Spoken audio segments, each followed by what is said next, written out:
En radiovalencia.es, Ser Saludable, con Sara Tavares. Capítulo 13. Lactancia prolongada. ¿Una cuestión de moda? Pues lo positivo de la teta es que sirve para todo. Les alimenta, les consuela, les tranquiliza, les ayuda a dormir y hasta les cura. Es mágica porque te saca de cualquier apuro. Son palabras de una madre de 3 hijos que dio lactancia exclusiva a sus mellizos durante 6 meses y siguió hasta los 3 años y medio. Ahora, con su tercera hija, va por el 7º mes de lactancia. Pues en principio me planteé las recomendaciones oficiales, que son 6 meses de lactancia materna exclusiva y al menos 2 años junto con otros alimentos. Una vez alcanzados los 2 años no tenía un interés especial en continuar, pero como mis hijos sí, pues la cosa se alargó un poco más. Pero a veces aparecen ciertos problemas. Y respecto a lo negativo, pues claramente lo más pesado es tener que aguantar las miradas y comentarios de los demás. Esto en casa, pues claro, no es un problema, pero cuando estás en la calle, vas a casa de algún familiar o en alguna otra situación en la que esto no está bien visto, pues nada, puede ser un poco incómodo o pesado. No es un gran problema, pero bueno, es lo negativo. La Organización Mundial de la Salud recomienda 6 meses de lactancia materna exclusiva, pero el 72% de los bebés nacidos en España no logran llegar a estos 6 meses. Hay madres que deciden dar leche artificial a sus hijos, otras que optan por dar lactancia 6 meses y las hay que deciden darla durante años. Esto último que les cuento parece un tabú, y es que a veces muchos ven con extrañeza que los niños pasados los 2 años tomen el pecho, lo que hace que la mayoría de las madres lo escondan.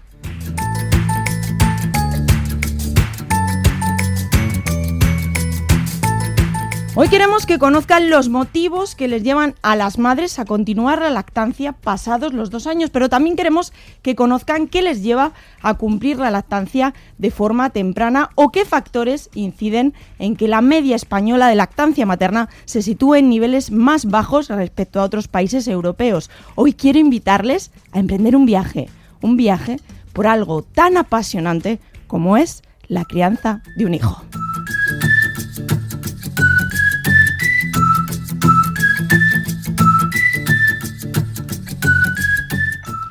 Y en este viaje tengo como compañeros, excepcionales compañeros, a nuestro psicólogo Alberto Soler, autor del libro Hijos y Padres Felices, a nuestro pediatra del Hospital La Fe de Valencia, Isidro Vitoria, autor del libro Cuidados del bebé, verdades, mitos y errores. Y tenemos también a Esther Coronado, asesora de lactancia de Amamanta. Así que no se vayan, porque empezamos.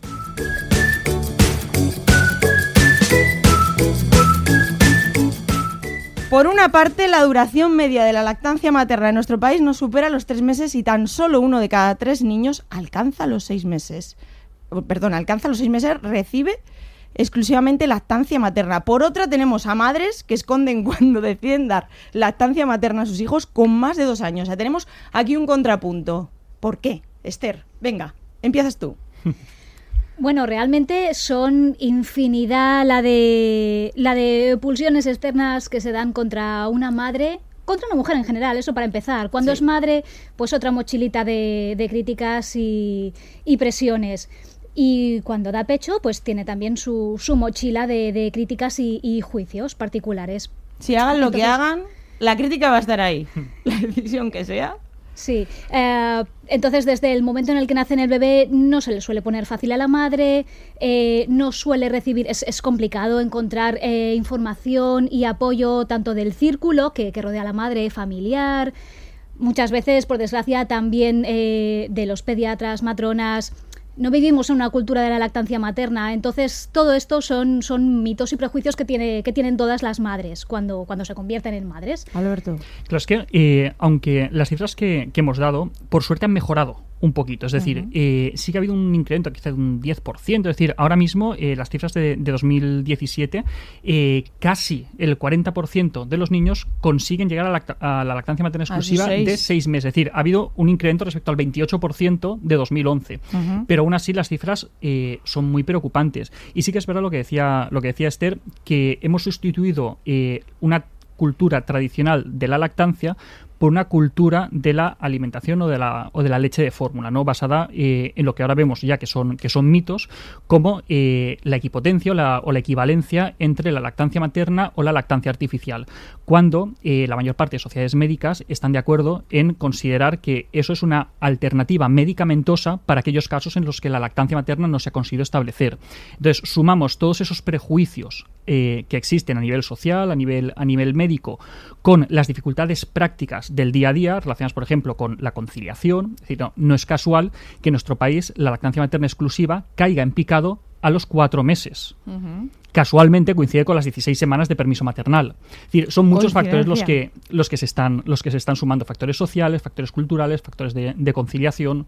Isidro. Bueno, yo estoy en el fondo totalmente de acuerdo. La pediatría muchas veces le toca rectificar y va un poco detrás de lo que ocurre en la naturaleza. Nos equivocamos cuando dijimos que la posición para dormir era una y luego tuvimos que rectificar deprisa y corriendo porque la muerte súbita del lactante se nos presentó. En los años 70 se hizo el error de asumir que la leche materna era igual que la leche artificial. Ese gran error, afortunadamente, con el nivel cultural mayor de nuestras madres de los años 80-90, ha hecho cambiar las cifras y nos estamos pareciendo un poco a los países nórdicos. Si queremos de verdad llegar a cifras de mayor porcentaje, nos tiene que ayudar el legislador. No puede ser 16 semanas de permiso de maternidad para una madre que decide y si luego con la mala pata de que luego te haga turnos. No está eso contemplado. Ya no digo para llegar a una lactancia materna mal llamada prolongada, porque sería lo ideal, sino que en realidad al menos los 6 meses que propugna la OMS. Es decir, que creo que en el fondo esa es la situación. Isidro, tú has dicho mal llamada lactancia prolongada. ¿Sabéis que así es como se conoce la lactancia que se da a los niños mayores de 2 años? ¿Por qué prolongada, Alberto? Claro, es un mal término. No, ojalá fueran los mayores de 2 años. Es decir, yo he visto ese término empleado muchas veces en bebés que con 9 meses siguen tomando teta. ¿Prolongada con 9 meses? Claro, ojalá fuera los que toman 2 años. Es decir, es un término que se aplica prácticamente desde los 9, 10 meses. Es decir, cuando empiezas a salir de las dificultades iniciales de la lactancia, cuando empiezas a dejar de lado los fantasmas de las grietas, de la ingurgitación, del no sé qué, de repente, cuando ya empiezas a llegar a una situación de meseta, es cuando ya de repente aparecen los comentarios de hombre, pero es que es muy grande para tomar teta, es que tiene dientes. ¿Pero con 9 meses? Con 9 meses, bueno, con 8 meses. Es decir, estamos saliendo de esa situación, como muy bien decía Isidro, pero ojalá fueran con 2 años, pero lamentablemente no es la situación que tenemos. Oye, Esther, vosotros en Amamanta, ¿cómo enfocáis el tema de la lactancia? ¿Cómo ayudáis a esas madres a que consigan tener una buena lactancia con su hijo? Las madres, toda mujer, para conseguir establecer una buena lactancia y mantener una lactancia feliz, necesita básicamente 2 cosas: apoyo e información. Y esas son las 2 cosas principales que se da en los talleres de lactancia. Funcionamos por talleres de lactancia en los distintos centros de salud. Siempre intentamos estar en colaboración con las pediatras, matronas, incluso con médicos de cabecera. Entonces las madres, muchas vienen con problemas, muchas vienen simplemente porque necesitan compartir su experiencia. Antiguamente las mujeres nuestras madres, nuestras abuelas salían a la plaza del pueblo y estaban alrededor de la fuente tranquilamente dando pecho. Ahora pocas mujeres verás dando pecho en el parque o incluso en la cola del Mercadona. Entonces simplemente se comparte esa experiencia y se ayuda tanto al establecimiento como a las distintas olas, los distintos obstáculos que puedan ir surgiendo, pues tanto de origen por malos agarres, por alguna pequeña malformación que pueda tener el bebé, porque la madre necesita iniciar algún tipo de medicación, ver si es compatible, no. Cuando necesitan incorporarse al trabajo, también es súper importante. Cuando las madres acuden al taller, se les ayuda, pequeños trucos, vamos, lo que te podría contar tu hermana o tu prima, tus amigas, si también hubiesen dado pecho. Oye, chica, yo me lo organicé así, yo me traía a mi marido al bebé al trabajo, o se lo quedaba mi madre con los vives que yo me extraía. Entonces, es un acompañamiento principalmente emocional, pero también formación e información, que es lo que más falta hace, estando tan intoxicadas de falsos mitos por todas partes. Y ese acompañamiento hay que decir que ayuda mucho a las madres, porque muchas veces te sientes solo. En ese momento tú anímicamente te sientes sola y te encuentras muy desorientada. Y muy poca gente conoce labores como la vuestra. Sí, efectivamente, es increíble y es súper gratificante cuando ves a una madre que viene una semana que el mundo se le cae encima porque es madre por primera vez, a veces por segunda vez, siguen con ciertos problemillas o con falta de autoestima muchas veces, y las ves como de una semana, ven en una visita, ven como el resto de madres en un trabajo en equipo, horizontal, ven como todas han ido pasando por problemas similares y cómo los han ido superando. Esa mujer, cuando va aplicando esas pequeñas experiencias de las otras, se van adentrando en la cultura de la lactancia materna de una semana para otra, a veces en 2 semanas, un tipo de problema, es otra persona completamente. Entonces lo que consigues es que esa mujer no solo logre establecer una lactancia materna feliz para su hijo y para ella, con todos los beneficios simplemente de salud para el hijo y para ella, sino que además consigue vincularse más al bebé y consigue disfrutar más de su feminidad y de su maternidad. Porque ella está más tranquila. Puede ser, Alberto, esto. Sí, contribuyen a dar esa labor de soporte, de apoyo, de tribu que se ha perdido un poco, ¿no? Ese acompañamiento entre madres, incluso intergeneracional, que es algo que desde esta forma de crianza tan aislada de los unos de los otros y sobre todo las unas de las otras se ha ido perdiendo. El doctor Paricio insiste mucho en la importancia de esa pérdida de cultura de la lactancia. Poco a poco la vamos recuperando. Esther decía, es que se ven pocas madres, pocas mujeres en los parques, en la cola del supermercado, dando pecho. Sí. Por suerte cada vez se ven más, pero se ven más a bebés. Cuando ya hablamos de niños un poquito más mayores, eso sí que es algo que se esconde, y se esconde por muchos factores. Es lo que yo contaba, que era como un tabú. Se esconde, claro, y la gente se calla. De hecho, mira, fíjate en una nota que sacó el Comité de Lactancia Materna de la Asociación Española de Pediatría en 2015, cuando hablaba sobre la lactancia, entre comillas, prolongada, hablaba sobre los supuestos beneficios, que no serían beneficios, sino que serían las no desventajas de un destete temprano. Y hablaba de las desventajas de la lactancia prolongada. Y decía literalmente lo siguiente: el mayor problema de la lactancia materna más allá del año de edad es el rechazo social y profesional por prejuicios o desconocimiento de la evidencia científica actual. Muchas veces las madres esconden a la maestra del cole, al pediatra, en el parque, que ellas continúan amamantando a sus hijos por encima del año o por encima de los 2 años, y precisamente por ese rechazo que se tiene a una conducta que es bastante normal y bastante habitual, o al menos lo era hasta hace 4 días. Es decir, la edad fisiológica del destete está entre los 2,5 y los 7 años para los seres humanos, para el Homo sapiens sapiens, y para la mayoría de los primates superiores. Todos los estudios antropológicos ponen esos límites entre los 2,5 y los 7 años. Lo que tenemos ahora no son lactancias prolongadas, tenemos destetes prematuros a toneladas. Claro, hemos visto que muy pocos llegaban a esos 6 meses. Claro. Y ya prolongada decíamos que eran 10. Isidro, ¿tienes muchos casos de lactancia prolongada en la consulta? Entendiendo, a lo mejor por niños mayores de 10 meses, vamos a bajar el número. No, pues no, la verdad es que es una minoría, sinceramente. Yo estoy totalmente de acuerdo. Hubo un salto generacional cuando se hizo el silogismo de que la lactancia materna era igual que la lactancia artificial. Entonces se perdieron muchas lactancias maternas y hay muchas madres que no han enseñado a sus hijas cómo tenían o podían darle la técnica de la lactancia, y eso descendió mucho la tasa de lactancia materna, años 80 fundamentalmente. Pero después ha habido un gran esfuerzo de investigación de las fórmulas queriendo imitar siempre a la lactancia materna, y es verdad, hoy las fórmulas son muchísimo mejores que las de hace 30 o 40 años, pero no se pueden asemejar a la maravilla de adaptación individual de cada niño cuando añaden oligosacáridos, probióticos, prebióticos, cuando la leche materna sabemos que modula la microbiota intestinal y por eso probablemente esa es la causa por la que tiene menos infecciones. Entonces, si es capaz de hacer todo eso, ¿por qué lo hace en un momento y otro no? ¿Por qué la leche materna de 4 días tiene tanta proteína y la de...?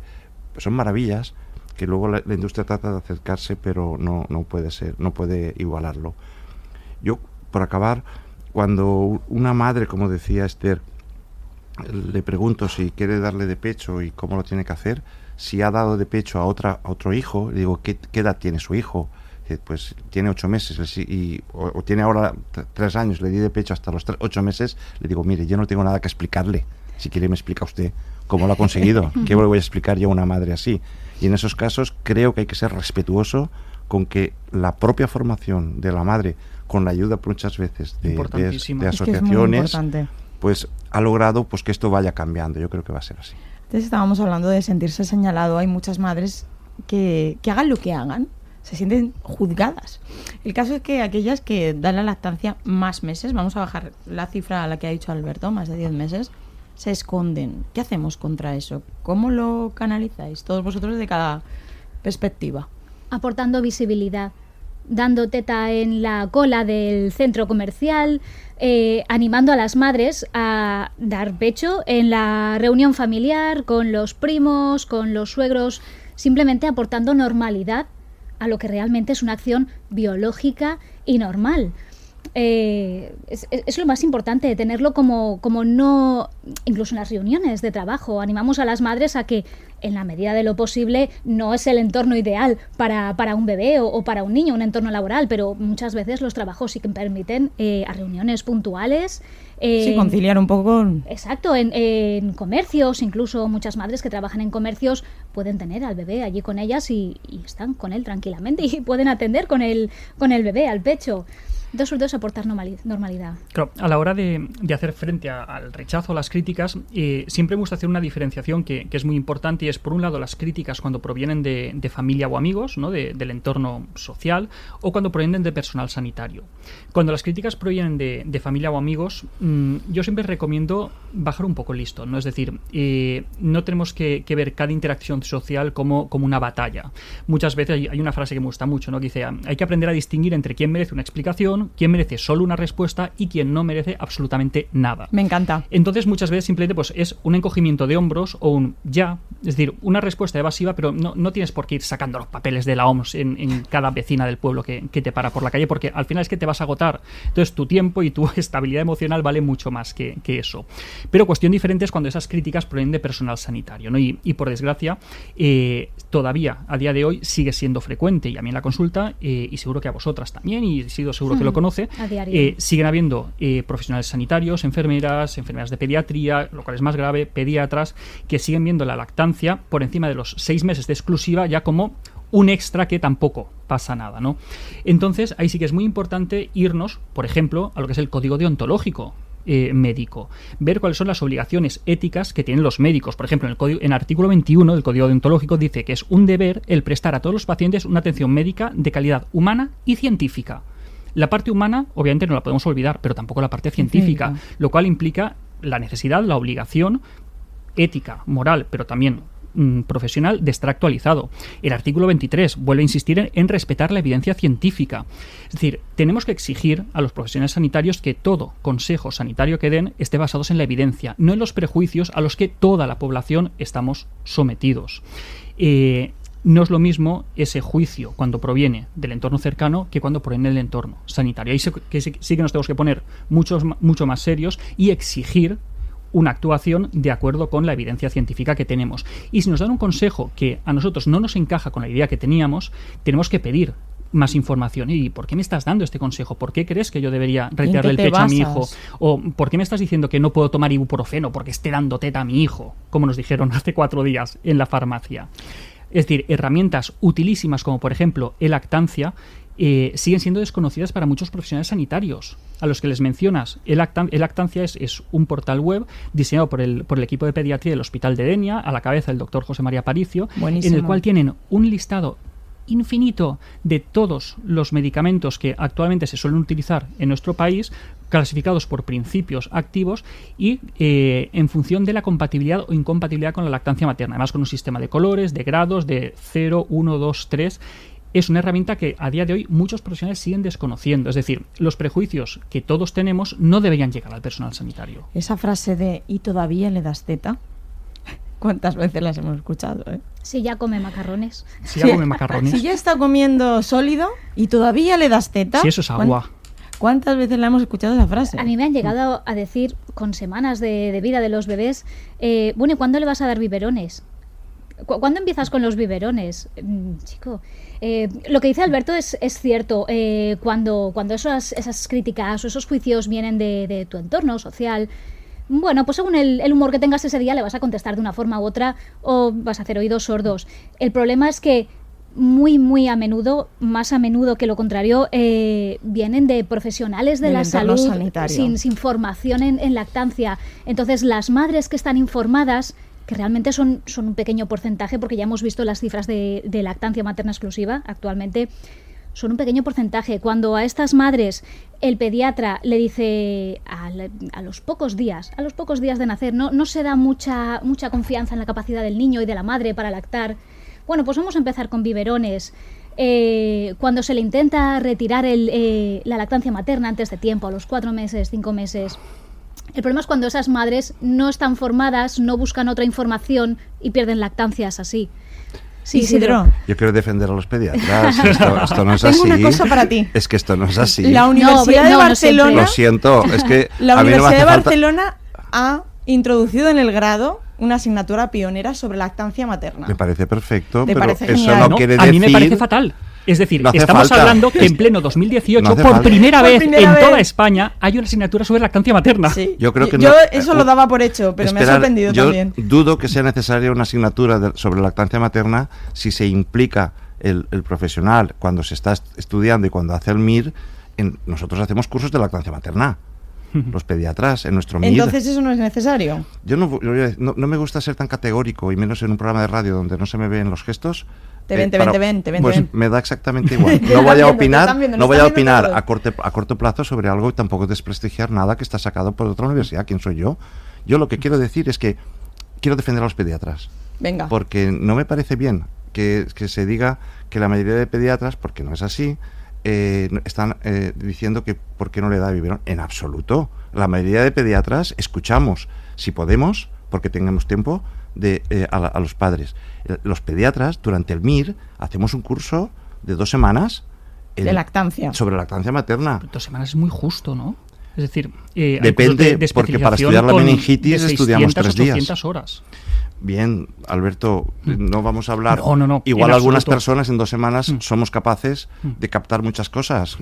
Yo no necesito 800 horas para formarme en lactancia materna, 800 en lactancia artificial, 800 en meningitis. Es que el campo de acción nuestro, lo digo porque me gustaría que nos llevaseis la imagen del pediatra. No, una No, buena creo imagen. que No, es tenemos todo lo pediatras contrario. fantásticos, desde no. luego. Y No, les pero debemos muchas cosas. Muchísimas. Me No. gustaría que supierais que para nosotros, para los pediatras, la decisión de la lactancia materna por parte de las madres es importantísima y que se debe tomar antes del parto, y que en eso Totalmente. nosotros nos los vemos, y cuando ya nos llega nos vienen con las frustraciones y con una cantidad los psicólogos lo sabéis mejor, de quiero y no puedo, o no puedo y si quiero. Y se pasa muy mal. Lo pasan muy mal Se porque pasa nadie muy les mal. respeta ni a favor ni en contra. Digo, vamos a ver, ¿tú qué quieres? Nadie se atreve a hacer esa pregunta. ¿Por qué no se hace esa pregunta durante el embarazo? No, está claro que no todos los pediatras actúan de la misma manera. Nosotros, por ejemplo, la experiencia personal que hemos tenido con las 2 pediatras de atención primaria que han atendido a nuestros hijos, vamos, no puede ser mejor. Es decir, Como la mayoría. Claro, Yo voy pero, a seguir. pero siempre yo no defiendo a los psicólogos. Yo no los defiendo. Yo defiendo a aquellos psicólogos que actúan de acuerdo al código ético, que están correctamente formados, que no realizan prácticas ajenas a la evidencia científica. Es decir, yo no defiendo a los psicólogos. Yo defiendo a los psicólogos que trabajan de una manera adecuada. ¿Que son la mayoría? Sí. Pero no, lamentablemente no lo son todos. Y creo que los profesionales sanitarios, con implicación en el conocimiento científico, tenemos que defender esa actualización, esa actuación de acuerdo con la evidencia disponible, que son pocos, sí, pero lamentablemente muchas veces dan consejos que, aunque sea una sola familia, pero para esa familia ha sido su lactancia. No voy a acabar metiéndome otra vez con pediatras, psicólogos, etcétera, porque Venga, tengo Isidro. la capacidad de responder. Solo quiero decir Que una me cosa. queda una pregunta y la tengo que hacer. Pues entonces, solo decir Venga, que creo el que micro es tuyo. no, solo es una cosa, que el binomio madre-hijo hay que tenerlo presente, y que opinan Totalmente. los dos y no solo, y Eso es. el hijo lo valora nutricionalmente el pediatra, y hay un equipo formado por madre, hijo, pediatra, asesora de lactancia, psicólogo, en quien que queráis, pero que no están solos, ya está. Solo Por eso. supuesto. Eso seguro. Yo quiero preguntaros, ¿cómo se decide un destete? Un destete ¿Quién lo debería decide decidir un destete? ¿Cómo? Esther. Venga. Históricamente, biológicamente, como ha explicado antes Alberto, el destete humano, el destete biológico del Homo sapiens sapiens es entre los 2 años y medio y los 7 años. Y así es como ha sido durante millones de años, durante toda la vida, hasta que a principios del siglo XX aparecieron los sucedáneos de leche materna. También a principios del siglo XX las madres empezaron a incorporarse a centros de trabajo, a fábricas, y necesitaban abandonar el hogar para incorporarse a trabajar. Entonces, por una parte, con esos sucedáneos se empezó a retirar la lactancia desde prácticamente el principio. Y como explicaba Isidro anteriormente, en los años 70 pues es cuando se dio esa labor de antidivulgación a favor de la lactancia de fórmula. Entonces, hasta hace bien poco era el niño, el que decidía cuándo. Ahora las mujeres pues tienen otros ¿Es la sociedad quehaceres. quien lo decide? La sociedad, sí, realmente sí, la sociedad ejerciendo su presión sobre la madre, que esa madre tiene que salir a trabajar, tiene que hacer otras cosas. Muchas veces no vive cerca de la familia, no tiene a quien le pueda, o tiene que dejar al bebé con un extraño. Entonces, quien en este último siglo está decidiendo de destete está siendo más la madre. Hablamos de un destete forzado, entre comillas o sin comillas. La mayoría de destetes, posiblemente no acordado, forzado. Entre el 95% de destetes actualmente será un destete que vaya más por parte de la madre. En el año 2016 se publicó un estudio súper interesante en la Revista Española de Salud Pública, en el que preguntaban a las madres por qué dejaron de dar pecho a sus hijos.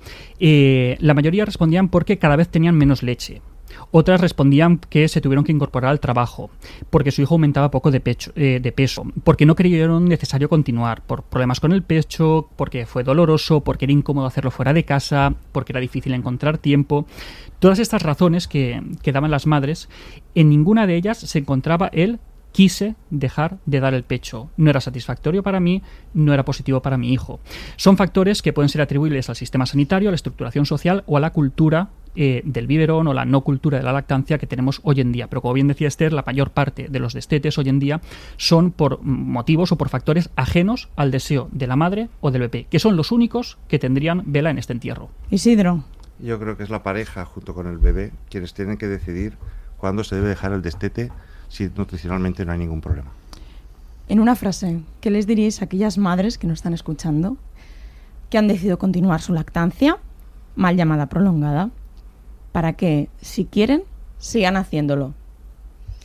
Es lo normal, y si le hace felices a ellas y les hace felices al bebé, que por supuesto salud les está dando, no hay ningún motivo para no continuar con ello. Yo les daría las gracias y la enhorabuena. ¿Isidro? Vale la pena. Pues con ellos tres, Esther Coronado, de Amamanta, nuestro psicólogo Alberto Soler, Isidro Vitoria, nuestro pediatra del Hospital La Fe de Valencia. Muchísimas gracias por este capítulo tan interesante de Ser Saludable. Gracias. Gracias.